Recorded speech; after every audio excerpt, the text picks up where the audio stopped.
السلام عليكم حبيباتي، ديروا جيم، ديروا اشتراك وما تنساوش تفعلوا زر الجرس باش يوصلكم كل جديد من عند اختكم درموله. وكملوا الفيديو راح تستفادوا بزاف بزاف، وما تنساوش تخلوا لي تعليق اذا عجبكم الفيديو.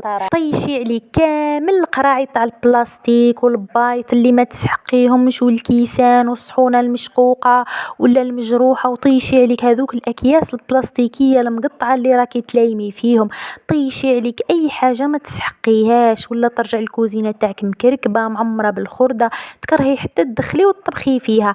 والمناشف تاع الكسره كل ما يتوسخوا حبيباتي اغسليهم ونشريهم وكيشيحوا دخليهم وطبقيهم، ماشي تكرفصيهم وحطيهم في كاش قجر. لازم تكون عندهم بلاصتهم ديما يتحطوا فيها. والمنشفه اللي تمسحي بها في الكوزينه حتى هي نقيها ونظفيها ونشريها، خليها تشيح مليح مليح باش ما ديرلكش الريحه في الكوزينه. وكي تكملي وتغسلي الماعن تاع العشاء، اذا كوزينتك صغيره ولا ضيقه ولا ما عندهاش طاقه، حطي ماء يغلي وديري فيه حبه قارص صغيره وشويه خل هكا باش تخلي الكوزينه تاعك مليح نظيفه عفوا وريحتها نقيه. وشوفوا حبيباتي، عودي ولادك يليموا الالعاب تاعهم بعد ما يكملوا من اللعب، ديري لهم سله ولا كرتونه للالعاب تاعهم. واذا ما بغاوش يليموهم لميهم انتيا وحطيهم في بلاصه عاليه، وكي يطلبوهم منك قولي لهم ما كانش، لخاطر كي تكملوا اللعب ما راكمش تلموا فيهم، وهكا يتعودوا على النظام. وشوفوا متتبعاتي الحبيبات، رتبوا الخزاين تاع القش تاعكم مليح مليح قبل ما تدخلي القش المغسول. طبقي القش اللي راهو فاسد الساعه هكا باش كي تدخلي المنشور ما تحسيش بالكركبه.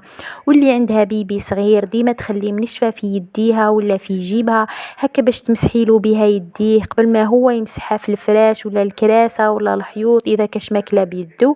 وعلميه يصلي غير بشويه بشويه ويعاندك كي تكوني تصلي.